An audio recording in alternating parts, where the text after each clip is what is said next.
Happy J.J. Watt Day! Guys, J.J. Watt, who was once so depressed with the Bill O'Brien, Jack Easterby era that he just asked out and was granted his release by the Houston Texans because he was embarrassed by his association with them. Good for him, by the way, on that front. Remember when he apologized to Deshaun Watson at the end of the 2020 season? He was like, we wasted a season of your career. Yes, I remember that. And I don't blame him for feeling that way.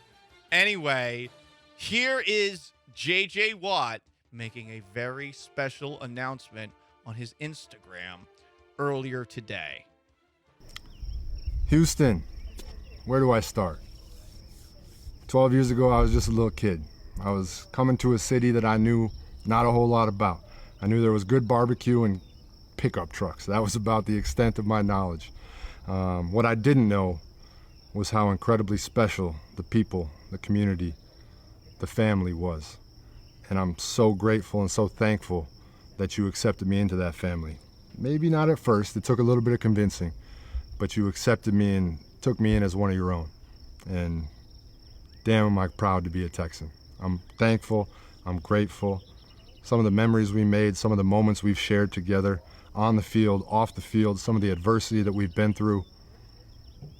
There's nothing that bonds people together closer than when you go through those times and you come out the other side stronger. And we did that. So I appreciate you, I thank you. I'm unbelievably excited to be coming home, and we got a whole lot of new memories to make if you'll have me as part of your family again moving forward. So let's get back together, H-Town. I love you. If you'll have me? He doesn't need to say that. He doesn't need to say that.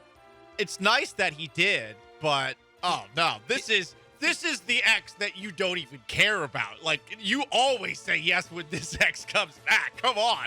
You will throw your wife to the side for this ex. He's just being humble. If you'll have He me. doesn't need to say that. But that's what makes J.J. Watt J.J. Watt. The fact he does say that, even though he doesn't need to. That's what makes him him. That's what I love about Also, J.J. I like Watt. that he acknowledged that he had to win, specifically me over, because I was there booing him on draft night. Were you booing him on draft night? In my living room, but yeah. Like, who is this guy? That's funny. Twitch.tv / Marcel Darius. ESPN Stand by 97.5. Yeah, you would have been wrong. Todd the Show. Does he have crickets in the background? Well, he might have been at his rustic cabin. It did sound like he was one with nature in the background there. Junior Bronco says J.J. Watt is pretty much Dom Toretto. What's wrong with that? He did drop a family in there. Dom Toretto carried a franchise single-handedly through 10 movies, including past a point where one of the main actors literally died. So Dom Toretto, J.J. Watt, don't act like that's a bad comparison. Talk about adversity. To make. Hell yeah. More comments. Twitch.tv/ESPN975. You guys are haters. Todd the Show. Texans fans are drinking this right up. They should. They should. It's been a offseason of W after W. To quote the untalented DJ Khaled, and another one, and another one. They have stacked up public relation wins this offseason. You can't deny it. They have done everything the right way. I will give them credit for that because they have done so many things the wrong way. And sometimes you have to give dummies credit when they turn things around. Also, it's literally the best player in franchise history getting his number retired. Like, it's the most, like, this is like the least you could do.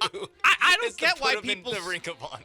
Sean, why do people still hate on him? I do not get this. No one should hate on J.J. Watt. You can roll your eyes at some of the corniness, I guess. But, I mean, this guy was the best defensive player that I've ever covered. Ever. And I doubt that there will ever be somebody on his level. Some of the stuff he was doing in the mid-2010s was just crazy. He was actually a legitimate candidate for MVP as a defensive player. That's not going to happen ever. And he actually was in the conversation. He was number 2, which is insane. Because he was scoring defensive touchdowns left and right and catching touchdown passes, too. It's a quarterback award. It was a crazy year. Yeah, Hard Knocks. A little insufferable. We'll play clips from that later on. But, I mean, he was part of the most important moment in this franchise's history. The pick 6 in the playoffs. Like, that was where he arrived. And from there on, I mean, this was one of the best players on the defensive side of the football in NFL history. Can't deny it. The Texans also released a video. This one is narrated by Jim Nantz. It all started with a kid from Wisconsin getting booed on draft night. The Houston Texans select J.J. Watt. But that only became even more motivation to be the best. I've heard there have been disappointed people, and that's fine with me. I've been doubted before. Here comes pressure. J.J. Watt sacks Drew Brees. We've shared some big moments together on the biggest of stages. Watt takes it across the 15. Pick 6. All I know is, you mess with me, you got problems. Let's go! Let's go! Let's go! Come on! Come on! It wasn't always pretty, but boy, was it fun. J.J. with the catch. Touchdown, Houston! There were some extreme highs. I was a 2-star recruit coming out of high school going into college. Now I have 3 Defensive Player of the Year trophies. And life-changing memories. 100 for J.J. Watt.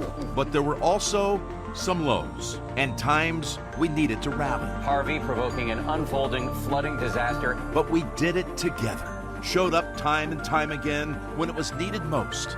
And through it all, he has always kept a special place in Houston's heart. I know it's been a while since we were all together, but... H-Town, I'm coming home.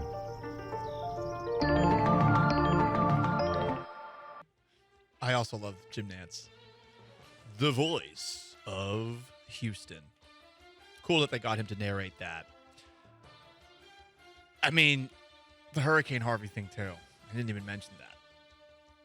I'm happy that this is officially happening. I think it was a matter of time before it did happen. But again, I know they need to win on the field to win a lot of you back. And I will keep saying that, yep, this product has to actually improve on the field. But this offseason, I think, has gone a decent enough way that this organization is at the very least trying to change its stripes. It's a shame, though, that it ever got to the point where J.J. Watt wanted out. And that's the biggest travesty of all, is that this guy didn't play his entire career here. And it's entirely because of what this organization allowed Bill O'Brien to get away with, or what it allowed Jack Easterby to get away with.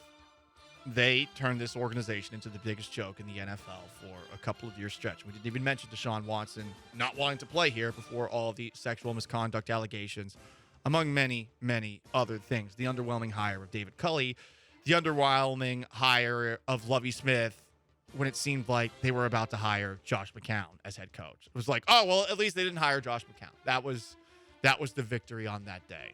So I'm happy for J.J. Watt getting this moment, and I imagine they're going to have probably some other events in the near future to announce J.J. Watt signing a one-day contract to retire a Houston Texan. J.J. Watt's number, 99, getting put in the Ring of Honor at some point this year, because that's an obvious next step as well. So the Ring of Honor will have who? Andre Johnson, Bob McNair, and J.J. Watt? Sounds about right. October 1st is when he'll be in the Ring of Honor. Or Hell that's yeah. the day of the recognition, the day where they unveil it, and he stands at midfield and gives a speech. Maybe he'll even sing the Star Spangled Banner for us, because he is Captain America. Or maybe give us some Fort Minor. That'd also be nice. You ready? Let's go. You know what? Yeah, I like that. Put a tire at midfield, and he's got to lift the tires. Have him flip it all the way across the field. Now that JJ has even admitted that overtraining stuff might have been the reason that he had all the injuries that he had. He actually admitted that. No, is flipping a tire maybe bad for your back? Yes, it's definitely bad for your back. No. It's definitely bad for your back. I need Dusty Baker to weigh in on this. What if your muscles aren't as big? What if they're smaller muscles? For those who are just tuning in, Dusty Baker would ask about Yordan Alvarez's obliques. I love Dusty because he gives you such great lines when asking about things. That's a big man with some big muscles that he uses. So he might not be back J.J. Watt. after 10 days on the injured list. J.J. Watt, big man with big muscles. He is a big man with big muscles. Big men with big muscles.